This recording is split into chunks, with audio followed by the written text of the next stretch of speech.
Welcome to episode 23. If this looks familiar, this is the same spot where I filmed episode 1. And this is and you'll notice the bees flying around the truck. For some reason the bees see the old truck and they're like, hey, a place to make a nest. But anyway, this is the exact same spot where I filmed episode 1. And we're back here now in episode 23. And this episode is just about I'm going to talk about what I would do different and what I would do the same if I was to do another build. And I'm going to take you back here and set you down to cut down on the wind noise, working with the iPhone. But this video, I've only done one build, and I'm really not 100% done with this truck. But I just want to talk about some of the things I've had some people ask if I'm happy with what I did so far. So I just want to do a video that covers what I've done so far, if I'm happy with it, and what I would do it again. I actually have written down some notes here this time, and I'll try to follow those. Obviously truck's not 100% done, and I've only done one. So there's other builders online like Nathan's Garage. He's done 3 trucks. There's another guy that does a lot of Dodges. He did Dodge Dakota chassis on old Dodges. So they would probably have more to add about what works and what doesn't, but for what it's worth, I'm going to give you what I'm thinking, and you can take it from there. The first thing is that, would I do it again? I think I would. I just driving the truck, I really enjoy it. It's awesome to be able to, any parts you need for the drivetrain, you can whip into, any national parts chain and pick them up. So, hello B. So for sure I think it's a great project. It's something you can use. It's not terribly expensive. I'll talk about budget a little bit. So yeah, I would do it again. Oh, in this video too, if I talk about a particular thing that I did, I'm not going to go into a lot of detail. I'm going to try to keep it brief. I'm not going to go into a lot of detail about, how I mounted the cab and talk about all that in this video. I'm just going to say if I liked it, if I didn't, if I do it again. If you want to know the detail, you'll have to go back and watch the episode. Hey Daisy. One thing is how long it took. I mean, I'm a little over a year at this point. It's on the road. The interior's not done. I'm planning to do that this winter. I took a lot of time. If you watch my videos, I did a lot of things that maybe I didn't need to do. I could have done differently. Some guys, when you look in the back of the bed, you can still see the Crown Vic frame. That's a time saver. But I'm happy with the way I did it. And it's a lot of work. I'm not gonna lie, it's a lot of welding, it's a lot of grinding, it's a lot of engineering. I would figure if you're gonna work on it pretty steady, I would figure a year. I know a lot of guys do it, 4 months or so, but just like me, maybe the truck's not done. So it just depends how fast you are, how much equipment you have available, what kind of detail. If you're really just gonna go rat rod, then yeah, you're gonna speed it up some. One thing, would I do a YouTube series again? Yes, I would. Is it work to do a series? Yes. Did I put a lot of effort into editing my videos? No, that's obvious. Are there days when you don't really want to stop and take a video, you want to just keep working? Yeah, but it's kind of neat to go back and review your own project, and it's very helpful for other people. I know when I was starting my build, I watched every video I could find on frame swaps pretty much. So it's very helpful, and you're giving back to people, and I know I even contacted people. I messaged with Nathan, I messaged with Matt from River City, Brian on Frame Swap Faction. He did a 64 truck, I'm not sure, 66, yeah, 66 truck on a 08 Crown Vic chassis, so basically the same thing I was doing. So yeah, I would do, and then the other thing about the YouTube videos is somebody may watch your video and it might not be so much that they like your idea, but they're like, I don't like that idea, and I don't want to do that for my truck. So that can be just as helpful too, is yeah, you want to do it, or maybe you don't like that idea.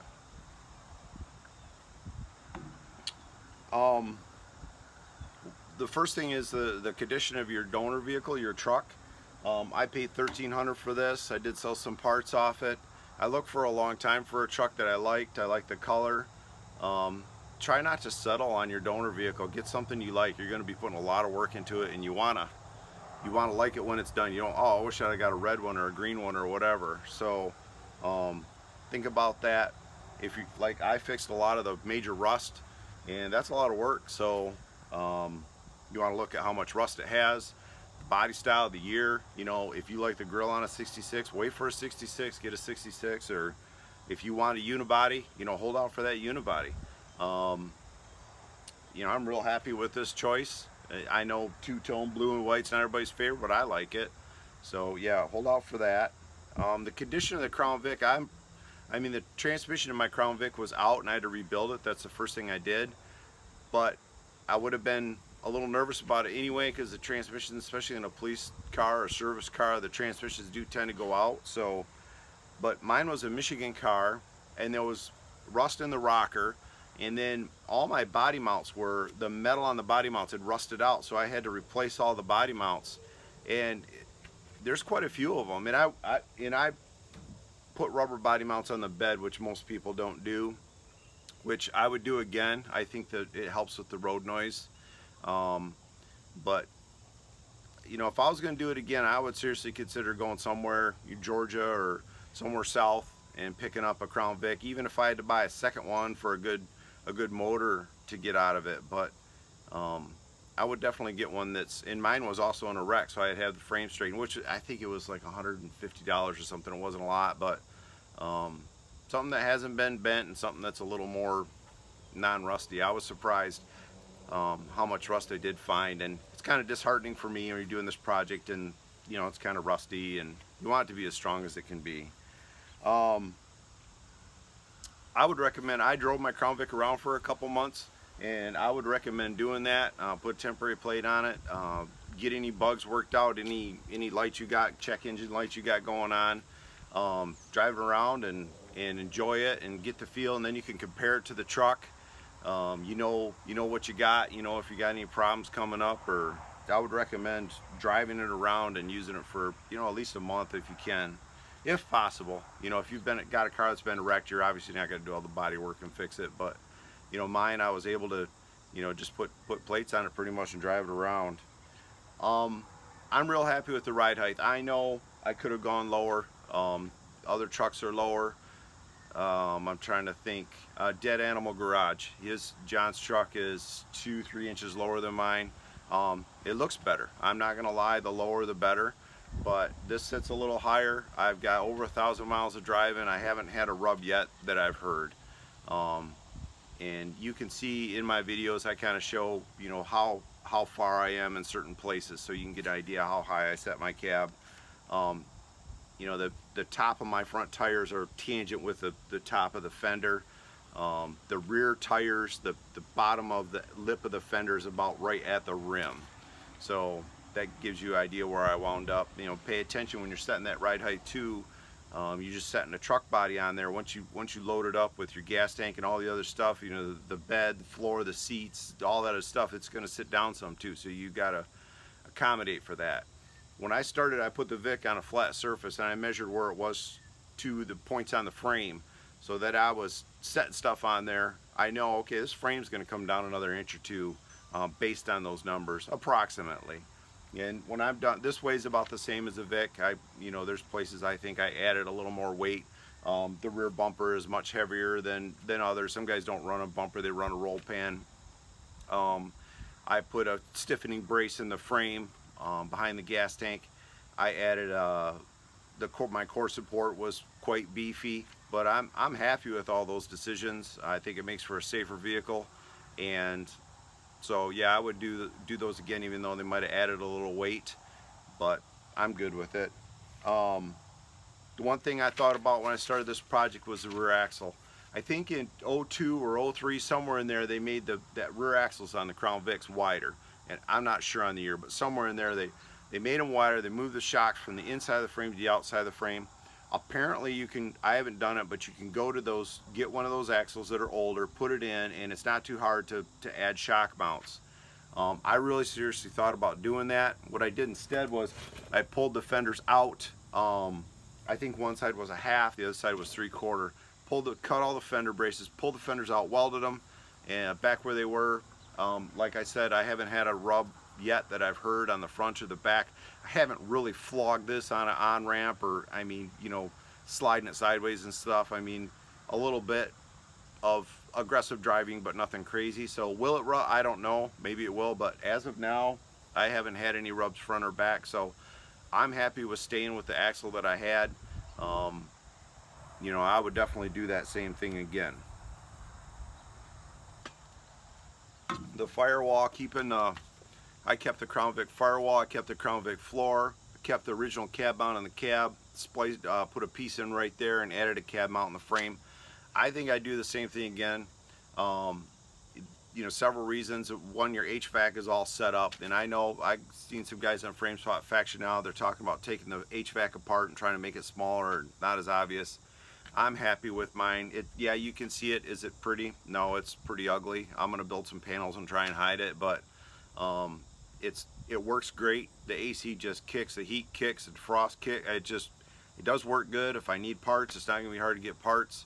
So I think I would keep the firewall. You get more room. You get more room below for your feet. You get more room forward for your feet and legs. So if you're taller at all, it gives you more options with seats, because you can put a bigger seat in there now because you got more room for your feet. I had rust in my floor that I would have had to deal with, so by cutting the whole floor out of the cab, you eliminate all that rust and pick up those body mounts on the Vic. Obviously you don't have to do the body mounts now, you're just picking up the body mounts on the Vic and using those, so you don't have to do new body mounts. So yeah, I think I would use the firewall and the floor off the Vic again if I did another one. It does kind of, if you've got a really nice cab, it does kind of wreck the cab for somebody, maybe if they want to come back and utilize the cab later on for a build. But my floor was all chopped up, it was rusted, so I'm happy with the decision there to use the firewall and the floor out of the Vic and then splice it in at the top. And I think it looks nicer too when you open the hood, because stuff is still in the stock location where the Vic was. Airbags. I've disconnected all the airbags, took out the airbag control module, grounded the wire that goes to shut the light off on the dash. I had a conversation with a guy who works for one of their, I live near Detroit, and it's automotive is still very prevalent. It's not the capital it used to be, but there's a lot of automotive around here. Talked to a guy that works at one of the major airbag companies. He didn't advise me directly, but what he said and what I would say is, if he was doing a build, he would disconnect it all. Even though it'd be kind of cool to have it functional, he said those airbags are designed not only for the steering column, they're also designed for the windshield that's behind it. They're designed for the crumple zones of the car, the weight of the car, all those things come into play. And he said when you mount it in a different vehicle, the performance of it, he said it might do more harm than good. So in his opinion, if he was doing a build, he would have left it out. So in my opinion, in my build, I left it out. I'm not going to advise you either way, but just something to think about with the airbag system. I did put the day-night mirror out of the Vic in there. It's not as cool as the original mirror, but it's a little bigger.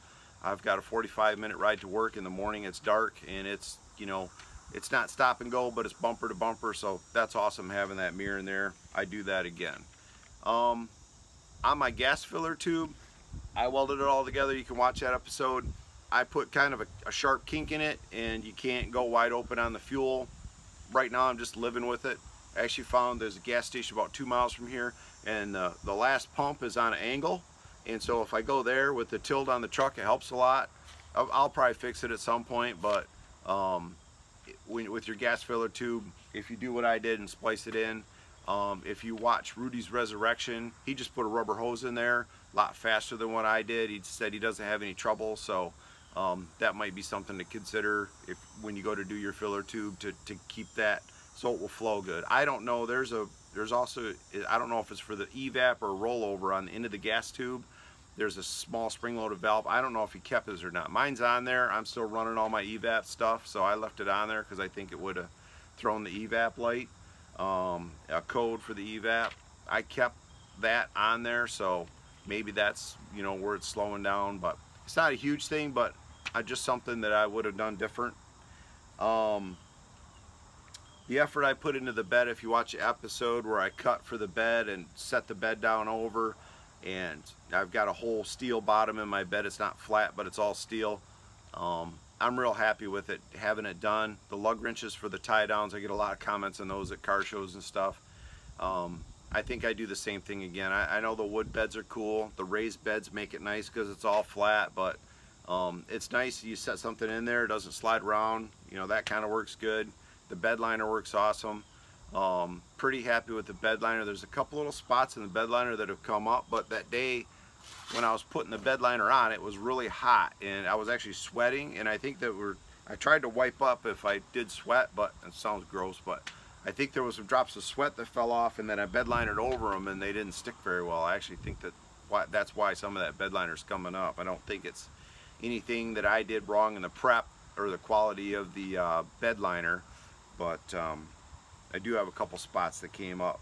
But overall with the bed, I'm happy with what I did and how I did it.